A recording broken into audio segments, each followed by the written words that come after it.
You're listening to Spotlight on Business on Newstalk 95.3, Michiana's news channel. Once again, here's your host, Laura Smith. Welcome back to the Merchant Alliance Show. I'm Laura Smith. Well, maybe not a merchant so much, but a purveyor of parks and recreation. Yes, indeed. Jamison Czarnecki is here, and he's the superintendent of the City of Elkhart's Parks and Rec.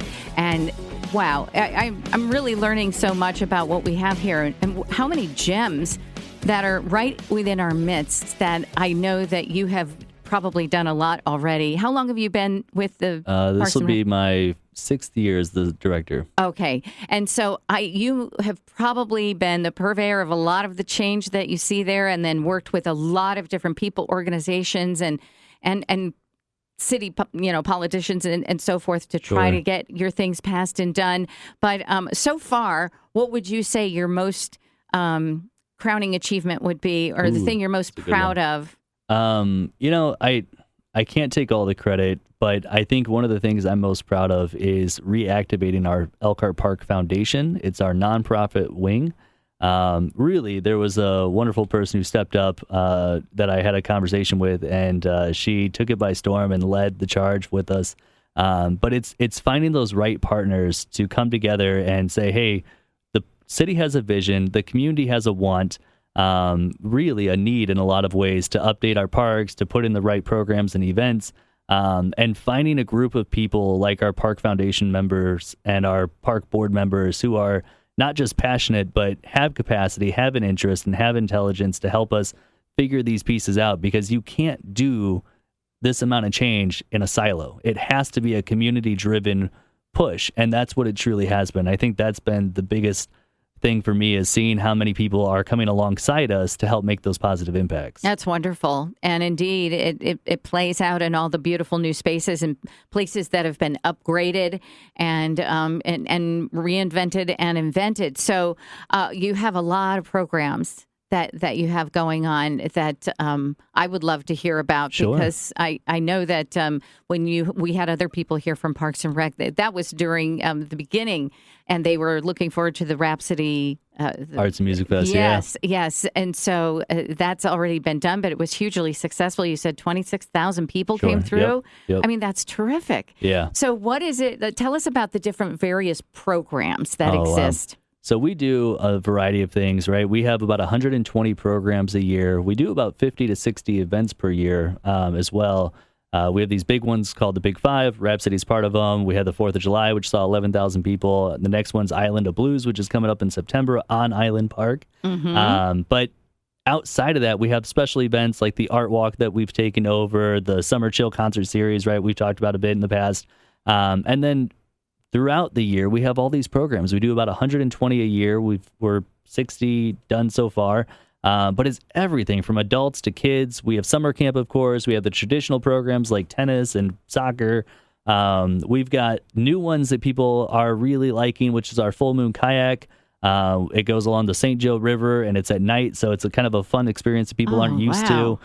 We talk about the full moon and, the river ecology. And, there's some really, really great opportunities for people to connect. We've got photography. We've got broom ball in the winter. We've got street hockey coming up pretty soon. You name it, we're doing it. And if there's things that people want us to do, that's what we're here for. We're here to cater to our community members to say, if there's something you want to try out, let us know, and we'll work to make that happen. There's a couple of residents who have been pushing for us to update our skate parks with skate programs and skateboard lessons, and so we've started to get into that as well.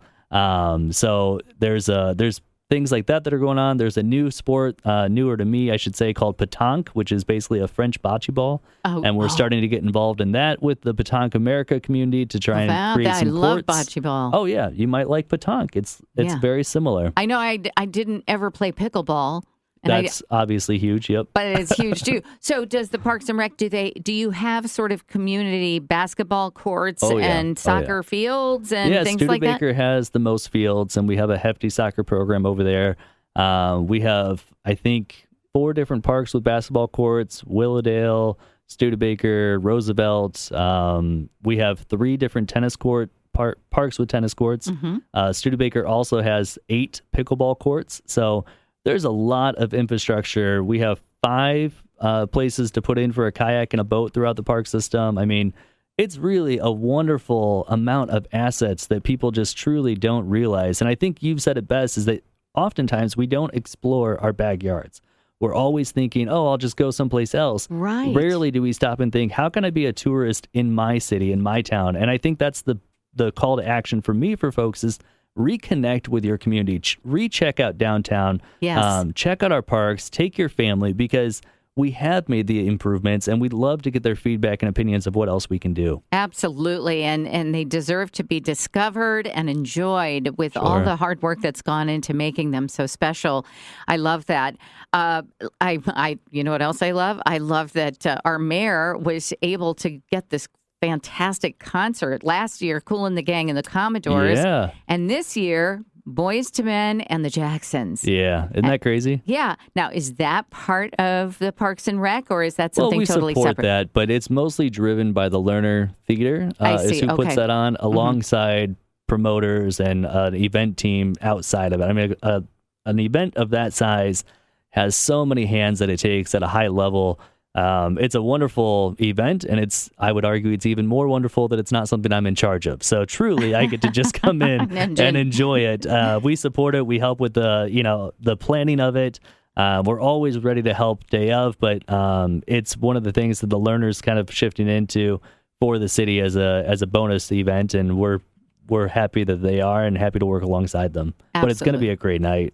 Yeah. Oh, I can't wait. It really is. In terms of winter activities, because I'm assuming you had summer camp and everything that you said, and who gets to go to the summer camp? Do you have to be a resident of Elkhart? No, we allow anybody from the community. So we have Edwardsburg kids, we have Granger kids, we have South Bend, Mishawaka, we have Goshen kids who come in. Because people work in Elkhart, right? And that was one of the things that I realized when I came in, is our summer camp was 10 a.m. to 3 p.m. And I thought, that's no longer serving kind of the general public and families these days. Moms are working, dads are working, so we extended that from 8 to 4. And then this year we did an hour ahead, so you can drop your kids off at 7 a.m. And what we find is a lot of people want that. And so our programs are really cheap. We're looking at about $40 a week for summer camp, and it's 8 hours a day. We do 2 field trips a week for that. And we just went to the Cubs game, South Bend Cubs. Yeah. Just as important. Yeah, which is a fantastic thing. But I did learn that if I told the kids we're going to the Cubs game, Chicago is where they thought. Exactly. But they had a wonderful time at the South Bend Cubs, of course. We're blessed to see that kind of investment in that community as well. But, so it's the goal for us is to provide the best experience that we can at the most equitable based price for everyone. We don't want great programs to come at a cost that people can't afford. Yeah. Well, that is pretty amazing. And I'm assuming that the funding comes from a different program? All over, wherever we can get it, wherever right? You can get the it. majority of our funding, like most parks, are, property taxes. And so the way I like to think about it is the Parks Department's basically a nonprofit where we get so much money per year in dividends, as a nonprofit might. And then we work to find grants, we work to find sponsorships, we work with business community members to help us with these things, because it's going to take more than what people are willing to pay for their taxes, and we shouldn't just be tax driven for that. Sure. Well, this is all really enlightening. I'm just enjoying so much speaking with you, Jamison. Czarnecki, Superintendent of Elkhart Parks and Recreation, and all of that, and then the program. So coming up in the winter then, so you mentioned Nibco Park before. Is that Nibco Ice and Water Park? Yep. Yeah, I just think it's beautiful. It's beautifully done. Besides that, what other fun stuff do people have to look forward to in the fall and in the winter as well? Oh, yeah, absolutely. So we've got the fall programs coming up, a number of them, yoga, kayaking. Encourage people to check that out. We've got the events, the Island of Blues coming up. We'll continue with our Farmers Market and Art Walk series through September. In October, we transition over to the indoor fall markets for farmers markets, but then we also have a number of trunk or treats. Very popular is the one on the island for trunk or treat downtown Elkhart. We see about 2,000 people come through for that. We have the Elkhart Environmental Center's Haunted Walk, which is a haunted spooky walk, and there's also a non-spooky for the toddlers.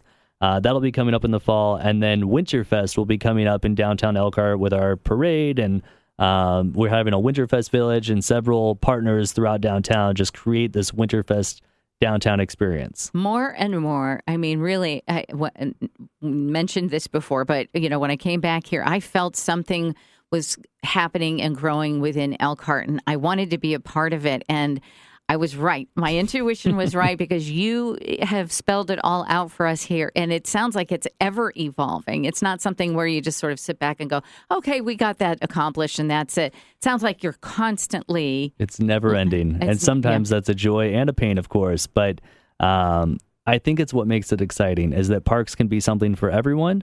And we are trying to do that. But the benefits of a great parks agency for a community leaps and bounds, proves itself time and time again, that it makes people happier, it makes our business community stronger. So it's a lot of fun to keep figuring out the new things that attract people. 100%.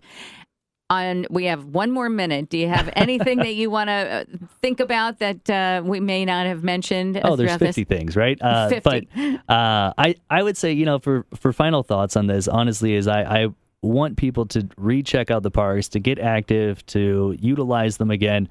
Because when people are utilizing the parks, when they're investing in our parks, when they're working with us on these, it keeps us forward. It keeps the bad people out. It keeps us healthier. It keeps us better as a community. And so if you have any interest, if you're having questions, reach out to us. If you have ideas, reach out to us. But I encourage people to check it out. Check out your backyard and come over to our events and programs. Yeah, for sure. Wonderful stuff. Jamison Czarnecki, Superintendent of Elkhart Parks and Recreation, all part of our Merchant Alliance show about doing everything in downtown Elkhart. And indeed, you can. I've really learned a lot that there's so much for me to just discover myself after only 6 years here. And I look so forward to that. Great website to go to for all of it. ElkhartIndiana.gov/parks. ElkhartIndiana.org/parks. Thank you so much. My pleasure. Thank you. We'll see you next time on the Merchant Alliance Show. I'm Laura Smith. If you missed any part of today's show, log on to 953mnc.com and look for the Spotlight on Business podcast.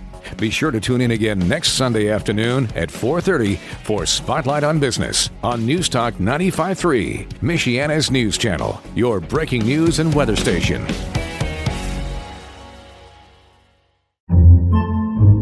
Podcasts by Federated Media.